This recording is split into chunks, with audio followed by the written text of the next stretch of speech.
Você viu aí, já decolamos, está no ar mais uma edição do Opinião Cidade, ao vivo aqui pela TV Rio Preto de São José do Rio Preto, pelo canal 7 da NET para toda Rio Preto, pelo site www.tvriopreto.tv, para todas as outras cidades aqui da região, do estado de São Paulo, do Brasil e do mundo, por que não? O nosso programa também é transmitido pelo Facebook. Entrando no Facebook e acessando a página da TV Rio Preto, você não apenas assiste ao nosso programa, mas participa do nosso programa. Interage conosco, enviando perguntas aqui para os nossos entrevistados, fazendo o que você quiser fazer, e a gente tem o máximo prazer em que você faça isso, em que você interaja conosco no Opinião Cidade. Sobretudo quando a gente trata de assuntos de grande relevância, de grande interesse para a comunidade, para as pessoas de uma maneira geral. É o caso de hoje, quando nós vamos falar um pouco sobre saúde. Estou tendo a honra de receber aqui no estúdio do Opinião Cidade o Dr. Micael Faria, que é gastroenterologista em São José do Rio Preto, e que tem cuidado de um problema que acomete com frequência muitas pessoas de vários, de ambos os sexos, de diferentes idades, que é o refluxo. Todo mundo já ouviu falar do refluxo. Se não teve refluxo, se não sofreu problemas com o refluxo, certamente já ouviu falar de refluxo. Alguém da família, há sempre relatos em relação a isso. Eu mesmo já ouvi muita gente falar, reclamando disso, sem saber exatamente do que se tratava. Então, o doutor Micael chegou aqui, eu já perguntei para ele, doutor, mas vamos explicar para as pessoas, porque me parece que as pessoas, embora muitas delas já tenham sido acometidas pelo problema, tenham esse problema, não sabem sobre isso. Doutor, muito obrigado pela sua presença. É muito bacana a gente poder compartilhar com o público informações importantes como essas que a gente vai falar hoje. O que é o refluxo, doutor?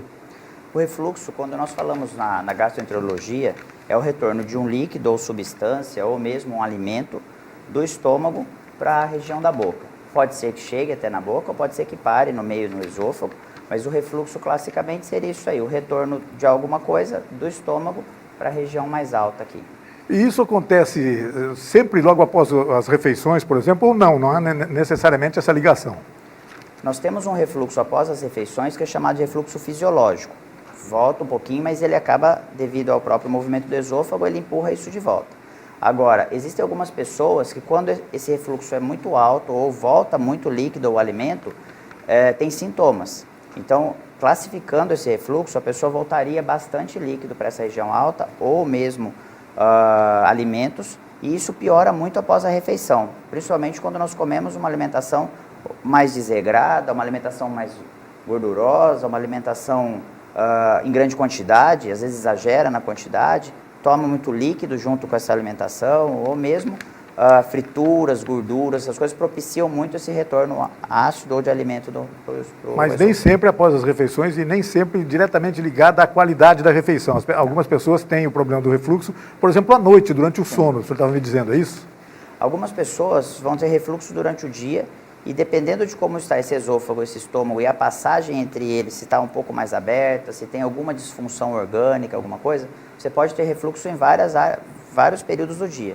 Quando nós deitamos, isso piora, porque se você tem uma área um pouco mais, digamos assim, mais frouxa na passagem aqui, que tem uma dificuldade de segurar o retorno, você deita e isso vai voltar mais. Acontece muito com algumas pessoas que acordam durante a noite com dor no peito, parecendo que está até infartando, tendo alguma complicação cardíaca, acorda afogado, sufocando, achando que estava com a garganta fechada, alguma coisa, mas é simplesmente o ácido que subiu do estômago, queimou essa região e acorda naquele assustado, né? E pode gerar algum problema sério, pessoas, em função disso, parte do alimento subir e voltar, etc., a pessoa engasgar mesmo, algum problema? Sim, nós podemos ter complicações tanto no esôfago, como queimaduras no esôfago, feridas, dores, alterações de motoras do esôfago.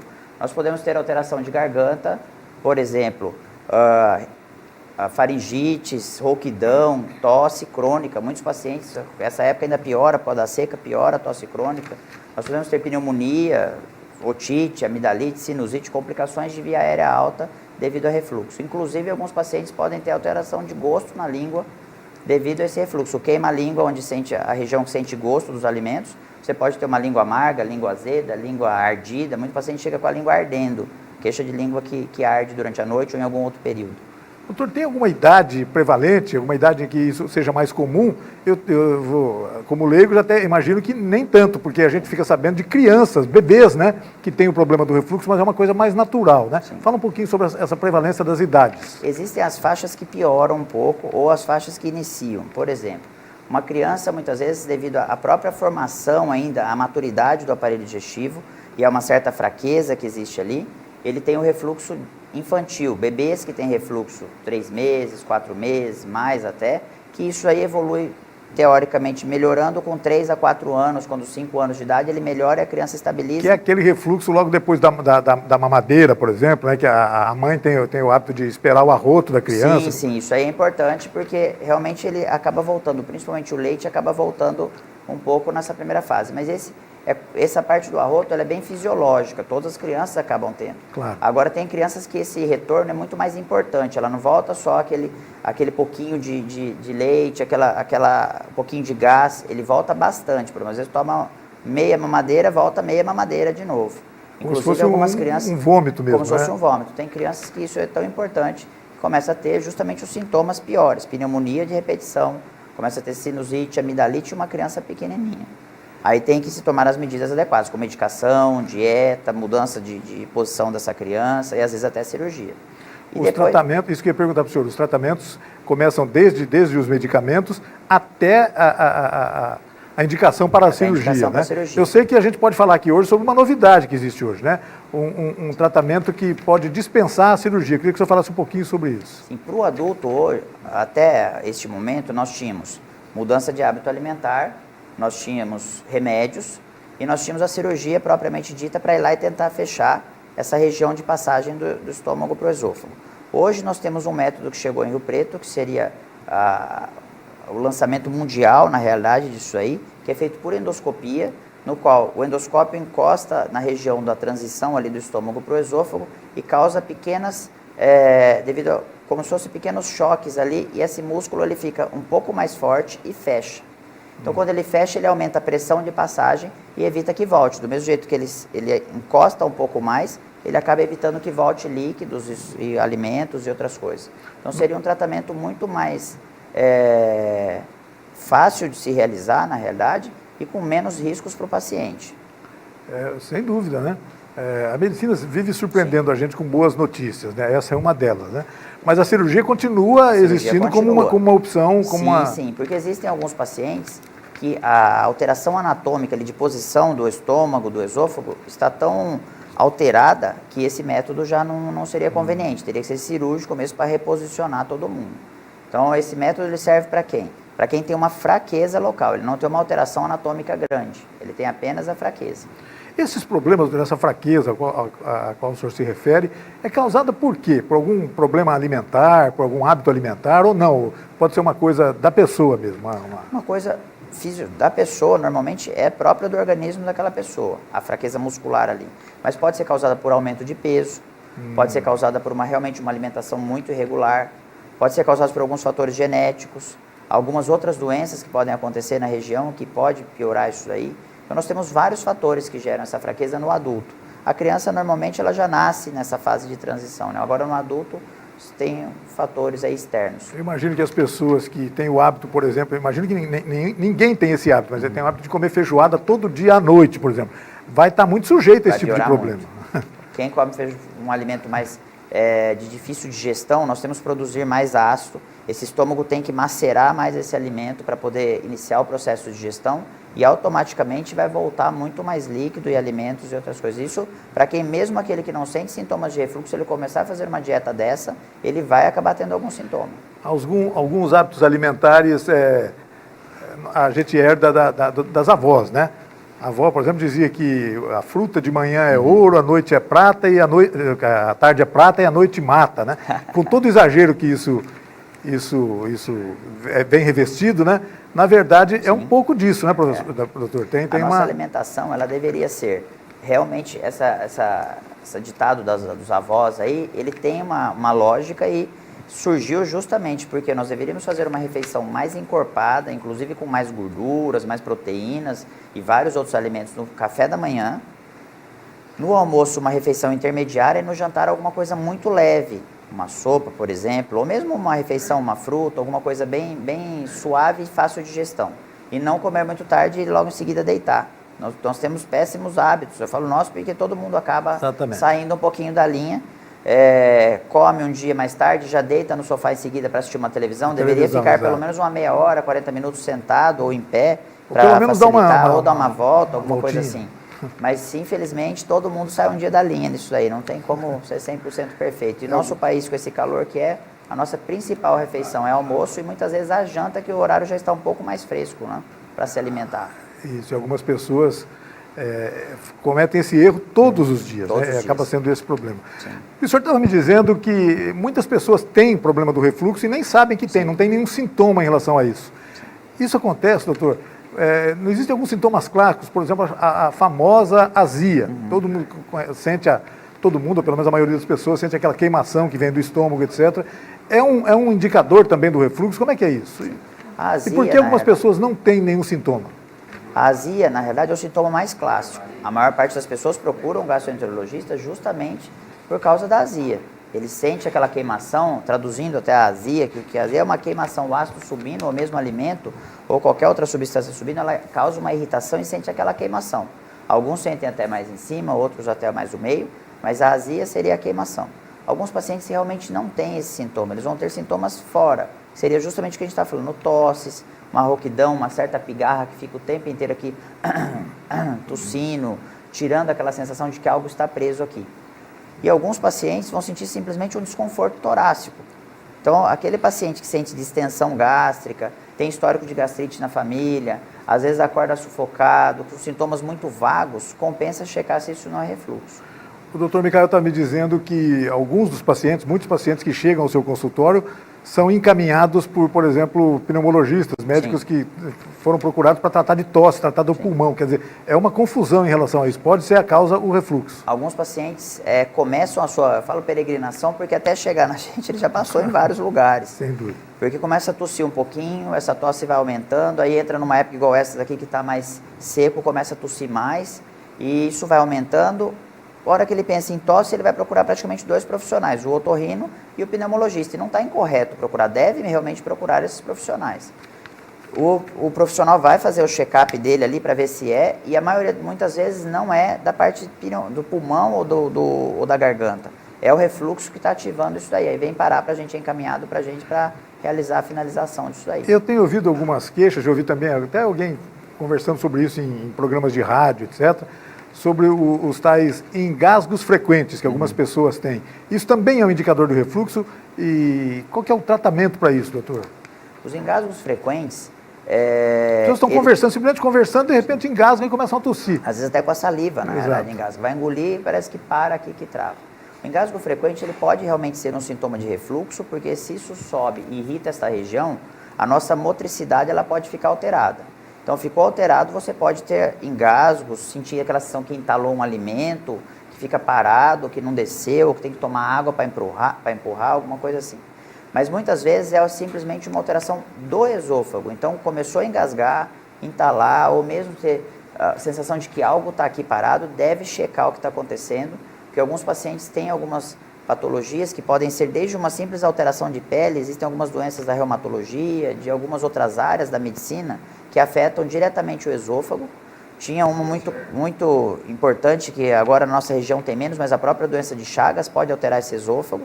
Então, começou a ter alteração de deglutição, mesmo aqui em cima ou mesmo aqui, deve procurar um gastro para checar isso aí, porque você pode ter uma patologia paralela e que tem que ser tratada adequadamente. Cada uma tem o seu tratamento para que isso não piore com o futuro. Ou seja, o organismo humano tem que ser entendido como um todo mesmo, né, doutor? Sim. Não há como... E mesmo aquele paciente que às vezes envelheceu, nós temos que lembrar, se a nossa perna ela fica mais fraca, se o nosso braço fica mais fraco, o nosso esôfago também fica mais fraco. Imaginar que tudo sofra os efeitos do tempo. E aí precisa de uma orientação específica, porque tem que mudar o tipo de alimento.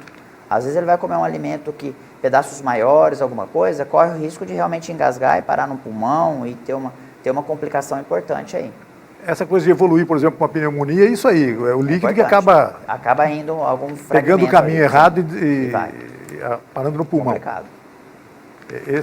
Eu tenho também ouvido relatos de pessoas que são aconselhadas por médicos a hora de beber qualquer líquido, etc., tem que adicionar um espessante no líquido, né? Espessante. Seja vinho, às vezes até vinho mesmo, mas normalmente água, leite, coisa assim, suco.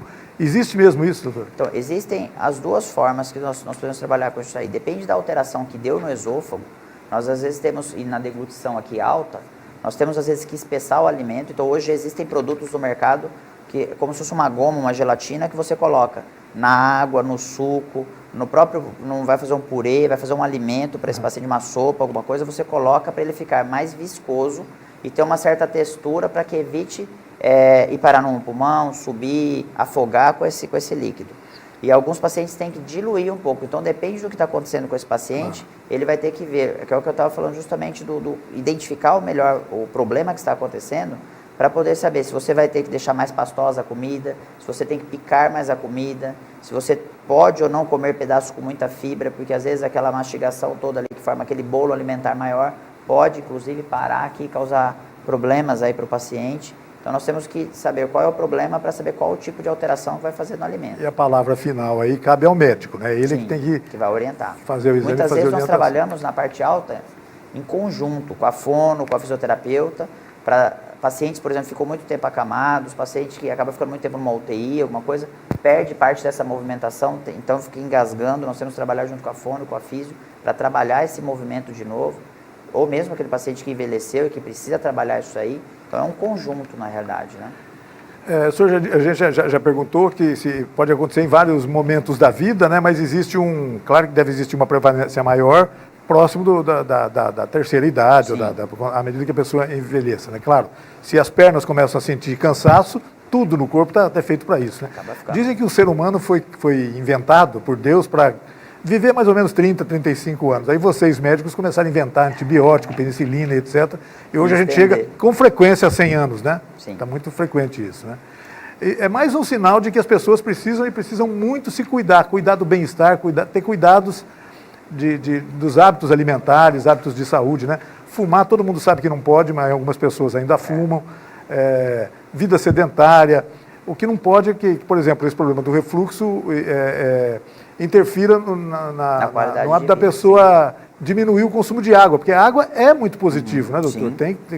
Nós temos nessa região nossa aqui, que é muito quente, tem que se ingerir água. Não existe um volume que tenha falado, olha, tem que tomar 3 litros, 4 litros, coisas. Cada paciente tem o seu equilíbrio, digamos assim, mas tem que se ingerir muita água nessa região nossa, não pode ficar sem. E muitas vezes o paciente começa a engasgar com água, começa a ter dificuldade para deglutir, ele segura um pouquinho, não só água, mas alimento, começa a emagrecer, começa com dificuldade de comer alguns alimentos que são vitais para a gente, como proteínas, por exemplo, que são mais difíceis de engolir, e o paciente vai desnutrindo gradativamente, a hora que se percebe já está num estado até grave às vezes. Doutor, as pessoas que desconfiem que tenham algum sintoma, etc., a gente está falando com um monte de gente agora, as pessoas podem, eu acho que eu tenho isso, conheço alguém que pode ter isso. É procurar o médico, né? Procurar o gastroenterologista, enfim, conversar com as pessoas a respeito disso. Deve procurar para que se faça o diagnóstico da melhor forma possível. Muitas vezes o paciente, junto com essas alterações, nós temos que lembrar que existem outras coisas que vêm junto. Muitas vezes um refluxo pode estar precedido de uma úlcera, de algum outro problema gástrico mais importante, muitas vezes até de um tumor que está ali atrapalhando a deglução. A nossa região não é tão frequente problemas tumorais em esôfago, mas nós temos região do país, por exemplo, o sul ou o norte, que dependendo da alimentação no norte, dependendo do sul pós o chimarrão, outras coisas mais quentes, que existe um alto índice de tumor de esôfago. E muitas vezes o paciente começa a ter sensação de entalar, e aí não é um problema só físico, de motilidade, é um problema mecânico, não passa mesmo.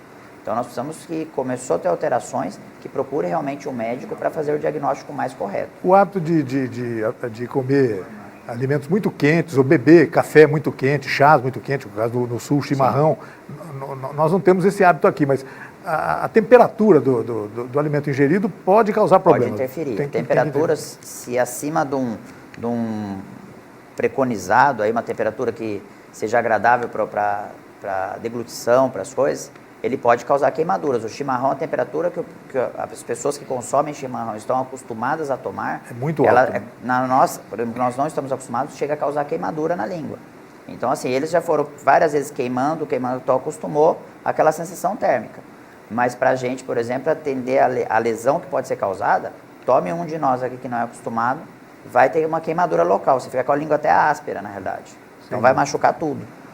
Doutor Micael, nós temos para mostrar aí um vídeo, né, a respeito desse assunto. Eu gostaria de ver o vídeo que o senhor fizesse uns comentários a respeito disso. Está aí, doutor. Está aí no monitor. Esse daí seria o aparelho que faz agora o novo tratamento. Se vocês observarem, ele vai encostar nas paredes e através de microagulhas, ele, com a energia elétrica, ele acaba causando uma região que aumenta o tônus muscular ali, ele vai acabar causando como se fosse uma fibrose, ele fecha um pouquinho a região.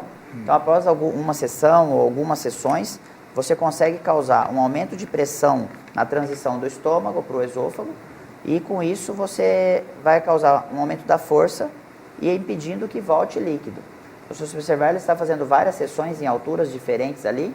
Aquela linhazinha que parece um zigue-zague, ela é a transição do estômago para o esôfago. Se você olhar observar, a parte de baixo é o estômago, para cima é o esôfago. E a partir do momento que você causou essa reação local ali, vai haver um aumento de pressão nessa passagem e impede que fique voltando com facilidade líquidos e alimentos para cima. O procedimento é feito por endoscopia, muito simples. Como o doutor Micael já explicou aqui, em muitos casos não é indicado esse tratamento, que ainda é necessária a cirurgia, quando depende muito do caso. Ali, o que a palavra que tem que ser do médico. A palavra final tem que ser. E é o médico mesmo. Se observar ali, o que tinha ali no coisa. Anatomicamente estava normal. O que muda é a pressão da musculatura. Então, nós temos uma alteração de função, não exatamente de posição. Se você tem um deslocamento do estômago, por exemplo, que isso acontece em alguns pacientes, do estômago vir para dentro do tórax, isso daí é indicação cirúrgica, não vai substituir a cirurgia. Chega a haver um deslocamento do estômago? Alguns pacientes, sim. Há um deslizamento, na realidade.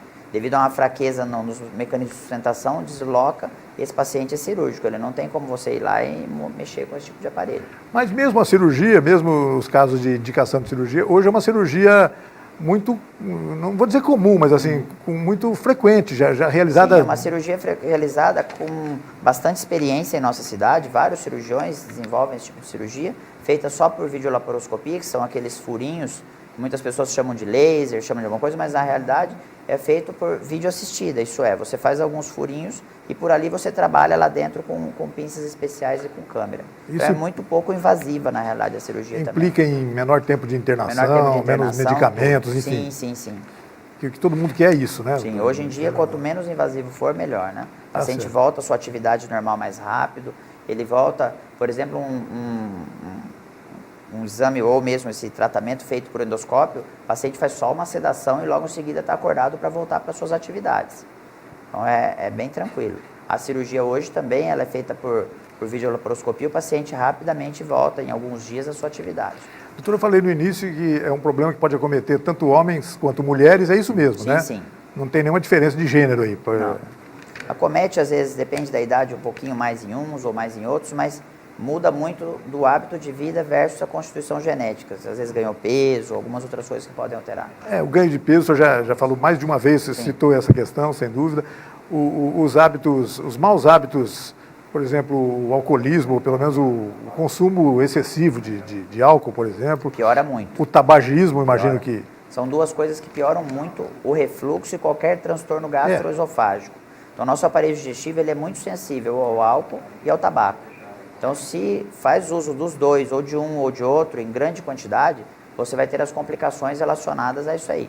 O álcool ele é irritante de todo o trato digestivo, do estômago, do esôfago, de várias áreas, e propicia refluxo, gastrite e várias outras patologias. O cigarro também. Doutor, num país de automedicações, eu imagino que muitas pessoas tentam recorrer aos famosos, como é que chama? Os comprimidinhos que acabam... Omeprazol, digestivo. Isso, exato. Sim. Não é o caso, né? Não deve ficar recorrendo. Aquele paciente que teve um episódio ou outro devido a uma alimentação, fez um episódio esporádico e tomou, não existe exatamente tanto que várias dessas medicações são liberadas para o paciente comprar diretamente. Exato. Mas um único ou outro episódio, muito raramente. Agora, aquele paciente começa a ter frequentemente, várias vezes por semana ou por mês, 2, 3, 4 vezes por mês, ele sente mal-estar, indigestão, dificuldade nesse processamento de alimentos, sintomas de refluxo, sintomas noturnos, ele não deve se automedicar. O importante é conversar com o médico. Sim. E é o médico mesmo, de verdade, não é o Dr. Google, não, porque também que não indica muito bem as coisas, né, doutor? Não, o Google é uma importante ferramenta hoje de busca, mas nós devemos lembrar que as informações elas podem ser colocadas de diversas fontes. Isso. Então, quem for procurar informação no Google, tem que checar a fonte, porque muitas vezes qualquer pessoa pode ir lá e colocar o que achar que deve escrever. Exatamente. Não tem muito fundamento científico. Tá certo. Doutor, eu queria agradecer muito a sua presença, muito bacana conversar sobre isso, orientar as pessoas a respeito disso, sobretudo de um tema que ainda desperta nas pessoas alguma incerteza. Mas será que eu tenho? Será que eu não tenho? Se tiver, é muito fácil de resolver, está ao alcance da medicina de resolver com facilidade, sem grandes problemas, né, doutor? Eu que agradeço o convite. É sempre importante, realmente, e deixo à disposição para maiores dúvidas, essas coisas que precisar. Bacana. Se o senhor sempre quiser voltar, pode voltar aqui que a gente continua conversando sobre... Você viu como o tempo passou depressa? Essa conversa boa é assim mesmo. O tempo passa que passou meia hora, foi rapidinho. Obrigado, viu, doutor? Um abraço. Obrigado a vocês. E obrigado a você que nos acompanhou em casa em mais essa edição do Opinião Cidade. Desde já, você está convidado a estar conosco novamente amanhã, a partir do meio-dia, aqui na TV Rio Preto. Até lá, um forte abraço a todos. Tchau, pessoal.